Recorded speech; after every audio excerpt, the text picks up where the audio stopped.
Hi students, कैसे हैं? उम्मीद करते हैं आप अच्छे होंगे।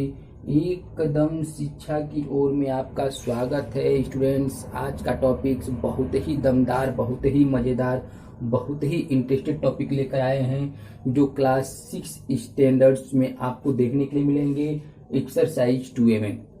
स्टूडेंट्स, चैप्टर्स के नेम ही हैं फैक्टर्स एंड मल्टीपल्स। स्टूडेंट्स, आइए इसका मीनिंग समझते हैं वो क्या है। फैक्टर्स का मतलब होता है गुणनखंड। क्या होता है? गुणनखंड। एंड का मीनिंग क्या होता है स्टूडेंट्स? और मल्टीपल्स मतलब गुणज। तो आज आपने देखा जो टॉपिक्स है, जो इंटरेस्टेड टॉपिक्स की बात हो रही थी, वो टॉपिक क्या है? Factor and multiples. स्टूडेंट्स, सबसे पहले आपसे एक रिक्वेस्ट है कि यदि इस वीडियो से थोड़ा सा भी आपको हेल्प मिलता है तो आप लाइक, सब्सक्राइब या बेल आइकन बटन दबा करके हेल्प जरूर करें। स्टूडेंट्स, यदि आपका थोड़ा सा भी इसमें नॉलेज बढ़ता है या कुछ सीख पाते हैं तो अपने दोस्तों को जरूर बताएं, जिससे उन्हें भी सीखने का मौका मिले, उनका भी आप हेल्प करें, जिससे आपकी दोस्ती घनिष्ठ हो। अपने रिलेशन में कोई है तो उसे जरूर बताएं। स्टूडेंट्स, आप आइए देखते हैं कि होता क्या है। सबसे पहले चैप्टर के जो नेम दिए हैं इसको एक्सप्लेन करते हैं। ये गुणनखंड या फैक्टर होता क्या है? गुणनखंड या फैक्टर होता क्या है? स्टूडेंट्स, बहुत सिंपल सा चीज है, बहुत हार्ड नहीं है। आप स्टैंडर्ड देख लें क्लास 6, इससे आपको लग रहा है कि बहुत ही हार्ड है, तो ऐसा कुछ नहीं है। जो आप नर्सरी में, LKG में, UKG में या फर्स्ट में पढ़े हैं उस चीज को एग्जाम्पल के तौर पर लेंगे और आपको हम समझाएंगे। स्टूडेंट्स, यहाँ पर आप देखिए, सपोज दैट 2 × 1 = 2, 2 × 1 = 2, 2 × 2 = 4, 2 × 3 = 6, 2 × 4 = 8। इस प्रकार के टेबल आप जो है अपने छोटे क्लास में भी स्टूडेंट्स आप पढ़े होंगे। 2 × 5 = क्या पढ़े हैं? 10, 2 × 6 = 12। इस प्रकार से आप जो है छोटे क्लास में भी पढ़े हैं, क्लास फर्स्ट में भी पढ़े होंगे, या टेबल आपको हो सके तो LKG UKG में भी अगर सिखाया गया होगा 2 का टेबल तो आप ऐसे देखे होंगे। स्टूडेंट्स, यहाँ पर आइए देखिए क्या होता है। फैक्टर का मतलब गुणनखंड। गुणा के रूप में खंड खंड जो भागों में बटा, टुकड़े टुकड़े में, उसे गुणनखंड कहते हैं। यहाँ देखिए मल्टीप्लाई का सिंबल है, मल्टीप्लाई का सिंबल गुणा का सिंबल कहलाता है। यह गुणा है और ये कितने टुकड़ों में है देख रहे हैं? 2 का मल्टीप्लाई 1 में कर रहे हैं, तो ये क्या कहलाएगा? ये फैक्टर हो गया। ये दोनों फैक्टर हो गए स्टूडेंट्स। लेकिन आप यहाँ पर आपको हम बताएंगे मल्टीपल्स या गुणज किसे कहते हैं। तो आपको सिंपल सा चीज बता रहे हैं कि जिसका मल्टीप्लाई किया जाता है। हमने देखा यहाँ पे 2 का मल्टीप्लाई 1 में किया, तो 2 का मल्टीप्लाई 1 में किया तो इसे हम कहेंगे फैक्टर। क्या कहेंगे? फैक्टर करेंगे। और मल्टीप्लाई करने के बाद जो आंसर आया ये 2, ये क्या कहलाएगा स्टूडेंट? मल्टीपल्स कहलाएगा। क्या कहलाएगा? मल्टीपल्स कहलाएगा। तो इससे आपको एकदम स्पष्ट हो गया है कि आप जो पढ़ रहे हैं मल्टीपल्स या फैक्टर्स, ये कोई चीज नई नहीं है, कोई हार्ड नहीं है। ये चीजें आप फर्स्ट से LKG से UKG से पढ़ते आ रहे हैं टेबल, और टेबल में जो चीजें आप यहाँ पर देखते हैं यह फैक्टर होता है, और जो मल्टीप्लाई करने पर आता है वो मल्टीपल्स होता है। तो स्टूडेंट्स, आप आइए सिंपल डिफिनीशन आप तैयार करें अपनी भाषा में। किसी चीज को रटना नहीं है, किसी चीज के पीछे जो है पढ़ना नहीं है, आपको स्वयं अपना एक डिफिनीशन तैयार करना है। और किस प्रकार से तैयार करना है यहाँ पर देखें। मल्टीप्लाई करने पर जो आए वही मल्टीपल कहलाए। 2 का मल्टीप्लाई 1 में किए तो क्या मल्टीप्लाई करने पर आया है? 2। तो ये जो रिजल्ट आया है 2 ना, ये मल्टीपल कहलाएगा। अब स्टूडेंट यहाँ पर देखिए, जिसका मल्टीप्लाई आप कर रहे हैं, जिनका आप मल्टीप्लाई कर रहे हैं वह फैक्टर होता है। क्या होता है? फैक्टर होता है। तो आप इस तरह से सिंपल सी लैंग्वेज में आपने देख लिया कि फैक्टर क्या होता है, मल्टीपल्स क्या होता है। अब स्टूडेंट थोड़े से एक एग्जाम्पल के तौर पे लेते हैं कुछ नंबर्स के नेम, जिससे आपको क्लियर हो जाए कि आपको मल्टीपल्स या फैक्टर्स एंड मल्टीपल्स के चैप्टर्स में क्या क्या सीखने हैं। फैक्टर्स एंड मल्टीपल्स के चैप्टर में आपको क्या क्या सीखने हैं, इसको थोड़ा सा ध्यान दें। तो इस पे आपको थोड़ा सा क्लियर करना पड़ेगा वो क्या है टॉपिक्स, जिसको आपको जानना होगा।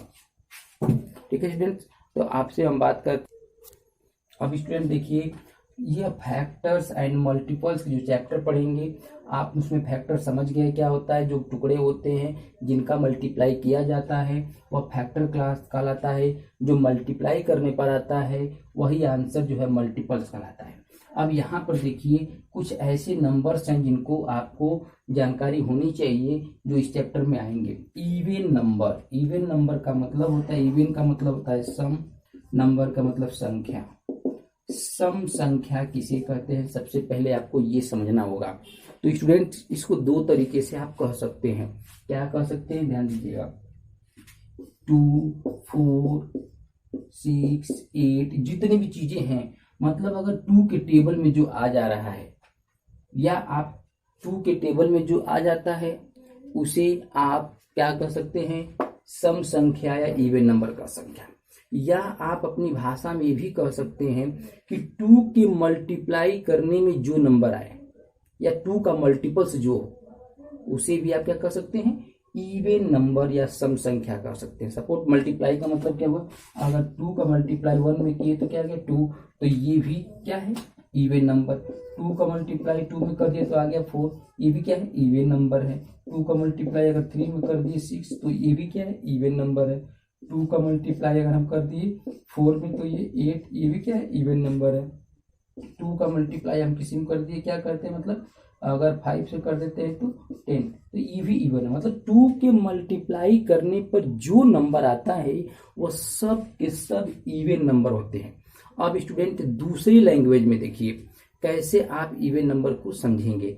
या तो इस लैंग्वेज में समझ जाइए, या कुछ लोग ये बोलते हैं 2 के टेबल में जो आ जाए उसे इवन नंबर कहते हैं, या 2 के मल्टीप्लाई करने पर जो नंबर आते हैं उसे इवन नंबर कहते हैं। या आपको तीसरा तरीका बताते हैं कि जिसमें 2 से डिवाइड हो जाए। सपोज दैट हमने लिया है ये 2 में 2 से डिवाइड करेंगे तो 1 का आंसर आ गया, मतलब ये 2 क्या हो गया, इवन नंबर हो गया। अगर ये 4 है, इसमें 2 से डिवाइड कर रहे हैं तो 2 2 जा 4, 2 आ गया, इसका मतलब ये डिवाइड हो गया, तो ये 4 क्या हो गया, इवन नंबर हो गया। 6 में 2 से डिवाइड कर रहे हैं तो क्या आ जाएगा स्टूडेंट्स, 3 आ जाएगा, तो 2 6 क्या हो गया, इवन नंबर हो गया। 8 में 2 से डिवाइड कर रहे हैं तो क्या आ जा रहा है 4, तो ये 8 क्या हो गया, इवन नंबर हो गया। 5 इसमें 2 से डिवाइड करते हैं तो आता है 5, तो ये 10 क्या हो गया, इवन नंबर हो गया। तो इससे क्लियर हो गया जिस नंबर में 2 से डिवाइड हो जाए पूरी तरह से, रिमाइंडर कुछ ना बचे, उसे भी इवन नंबर कहते हैं। या 2 के मल्टीप्लाई करने पर जो नंबर आता है, 2 से मल्टीप्लाई करने पर जो नंबर आता है उसे भी इवन नंबर कहते हैं। या 2 के टेबल में जो नंबर आता है उसे भी इवन नंबर कहते हैं। आप जो समझ जाएं, जिस तरह से समझ जाएं उस डिफिनेशन को अपने समझकर अपने लैंग्वेज में उसे बताएं। आइए स्टूडेंट्स आगे देखते हैं ऑड नंबर क्या होता है। ऑड का मतलब होता है विषम, विषम संख्या। नंबर का मतलब क्या है, संख्या। विषम संख्या क्या होता है, सिंपल सा चीज यही बोलना है। जब आपको इवन नंबर सम संख्या के बारे में पता चल गया तो ऑड नंबर बताना आपके लिए बहुत ही इजी होगा। वो क्या है पूरी तरह ध्यान से सुनिए, समझ में आपको आ जाएगा। 2 का बात यहाँ बार बार चर्चा कर रहे थे, 2 2 2, आप वही 2 को लेकर के आप ऑड नंबर का भी डिफिनेशन बना दीजिए। 2 के टेबल में जो न आए वही विषम संख्या कहलाए। 2 के मल्टीप्लाई करने पर जो नंबर न आए वही ऑड नंबर कहलाए। 2 से डिवाइड करने पर जो नंबर डिवाइड न हो, रिमाइंडर बच जाए, वही ऑड नंबर कहलाए। सिंपल सी लैंग्वेज। एक 2 का कहानी पकड़िए और 2 की कहानी पकड़ करके इवन और ऑड दोनों को अच्छी तरह से सीख जाइए। आइए देखिए करते हैं। सपोज दैट 3 लेते हैं, क्या ये 2 के टेबल में आएगा 3? नहीं आएगा, इसलिए क्या हो जाएगा, ऑड नंबर हो जाएगा। और कोई चीज लीजिए जल्दी। 5 लेते हैं, क्या 5 2 के टेबल में आएगा? नहीं आएगा, इसलिए क्या हो जाएगा, ये ऑड नंबर हो जाएगा। 7 लेते हैं, 7 2 के टेबल में आएगा? नहीं आएगा, ये क्या हो जाएगा, ऑड नंबर हो जाएगा। 9 लेते हैं, 9 2 के टेबल में आएगा? नहीं आएगा, इसलिए क्या हो जाएगा, ये ऑड नंबर हो जाएगा। इस तरह से 11 लेते हैं, इस तरह से 13 लेते हैं। बहुत सारे ऐसे नंबर्स हैं जो 2 के टेबल में नहीं आते हैं। सिंपल सी चीज ध्यान से दीजिएगा, देखिएगा। अब ये क्या कहलाएंगे, विषम संख्या या ऑड नंबर कहलाएंगे, जो 2 के टेबल में ना आए।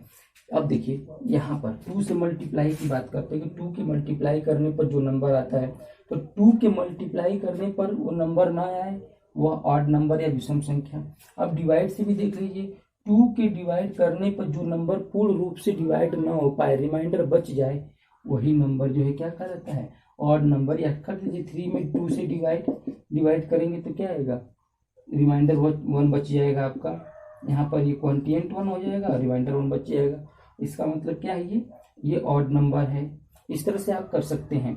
अब स्टूडेंट्स इसी का जस्ट अपोजिट, इसी ऑड में बहुत सारे ऐसे नंबर्स आप देख रहे हैं जो नंबर प्राइम नंबर के एग्जाम्पल भी हैं, जो ऑड नंबर में नहीं आते हैं, फिर भी मैंने यहाँ पर राइट किया हुआ है। आप सोच सकते हैं कि जो इसमें प्राइम नंबर है सर, उसने उससे भी राइट कर दिए, इसमें कोई दिक्कत नहीं है। हमें तो समझाना था केवल 2 का टेबल, इसलिए हमने राइट कर दिया है। अब यहाँ पर आता है प्राइम नंबर। प्राइम का मतलब होता है अभाज्य संख्या।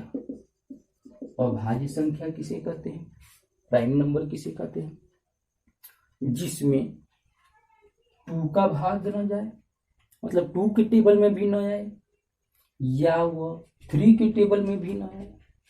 तो आप इसको कितनी बार याद करेंगे कि 2 के टेबल में न आए, 3 के टेबल में न आए, किसके टेबल में न आए। इस सिंपल सा चीज आप जानेंगे कि वह नंबर, वह संख्या जिसका 2 ही फैक्टर हो सकते हैं, एक तो स्वयं या तो 1। तो 1 तो लाइफ दुनिया में सबका 1 होता है, जितने भी नंबर हैं सब 1 है। हम आपके सामने दिख रहे हैं, हम भी 1 हैं, एक ही है, ठीक है। अभय बन जा अभय, साफ साफ बात। किसी चीज को देखेंगे हमारे पास जो मार्कर है 1 ही है, ठीक है स्टूडेंट्स। तो दुनिया का हर चीज 1 होता है, तो 1 अगर छोड़ दें तो बच गया खुद। तो जो केवल खुद से कटे, जो केवल खुद के टेबल में आए और किसी के टेबल में ना आए, वही क्या कहलाता है, प्राइम नंबर या अभाज्य संख्या। अब हमने बहुत सारी चीजें इसमें एग्जाम्पल में ले लिया है, जितनी भी चीजें लिया लगभग 9 को छोड़ दिया तो सब आ जाएंगे। यहाँ से बस 9 को हटा दीजिए तो 3 भी है, एक ऐसा है जो खुद के टेबल में आता है और किसी के टेबल में नहीं आता है। तो क्या हो गया, ये 3 भी एक जो है प्राइम नंबर हो सकता है। 5 क्या है, 5 भी खुद के टेबल में ही आता है और किसी में नहीं आता है, तो ये भी प्राइम नंबर हो जाएगा। 9 को छोड़ दिया क्योंकि 9 तो 3 के टेबल में आता है ना, खुद के टेबल की बात छोड़िए, 9 तो 3 के आता है, इसलिए 9 को छोड़ देते हैं। 11 की बात करते हैं तो 11 भी क्या है, एक प्राइम नंबर है, वो प्राइम नंबर है। क्यों, क्योंकि वो केवल खुद के टेबल में आता है। तो 11 खुद और एक 1 तो ऑलरेडी सब होता है, मैंने बता दिया आपको। पूरे विश्व में जो भी चीज है एक तो है वो, ठीक है। यहाँ पर देखिए 13 में क्या है, एक प्राइम नंबर है। क्यों प्राइम नंबर है, क्योंकि उसमें भी यहाँ देखें किसी और के टेबल में 13 नहीं आता है। अगर 17 की बात करें, 19 की बात करें, इस तरह से बहुत ऐसे आपको नंबर देखने के लिए मिलेगा जो केवल खुद के टेबल में आते हैं, किसी और के टेबल में नहीं आते हैं, वही प्राइम नंबर कहलाते हैं। तो स्टूडेंट्स अभी अभी आपने क्या क्या सीख लिया, फैक्टर सीख लिया, मल्टीपल सीख लिया, इवन नंबर सीख लिया, ऑड नंबर सीख लिया, प्राइम नंबर सीख लिया। ये जितने भी नंबर आपने सीखे वो स्वयं सुनिए वीडियो को 1 से 2 बार, 3 बार, 4 बार, और अपने से इसका डिफिनेशन कॉपी पर राइट करना सीखिए, ठीक है। इससे आपके नॉलेज बढ़ेंगे और लर्न करने की जरूरत नहीं पड़ेगा। समझकर स्वयं लिखने से किसी चीज को जल्दी आप भूलेंगे नहीं। तो अपनी याददाश्त को, अपने मेमोरी को, अपने यादगार को, अपने याद करने की क्षमता को बढ़ाने के लिए आप इसे सुने 1 से 2 बार, 3 बार, और सुन करके स्वयं लिखें, या कोई सुन करके अगर आपको समझाता है तो समझ करके स्वयं लिखें। इससे आपके याद करने की क्षमता बढ़ेगी। आप स्टैंडर्ड ना देखें कि हम क्लास 6 स्टूडेंट के खुद के नोट्स नहीं बना सकते हैं। क्लास 4th या 5th स्टैंडर्ड के स्टूडेंट जो है नोट्स बनाकर हमारे पास भेजते हैं, सेंड करते हैं। तो आप भी ऐसा करें, हमारे पास सेंड करें, जिससे हम देखें तो यह एहसास हो कि थोड़ा सा मैं मेहनत कर रहा हूँ तो इसको थोड़ा ही लाभ आपको जरूर मिले। आइए स्टूडेंट्स, आप इस वीडियो में अंत तक बने रहें।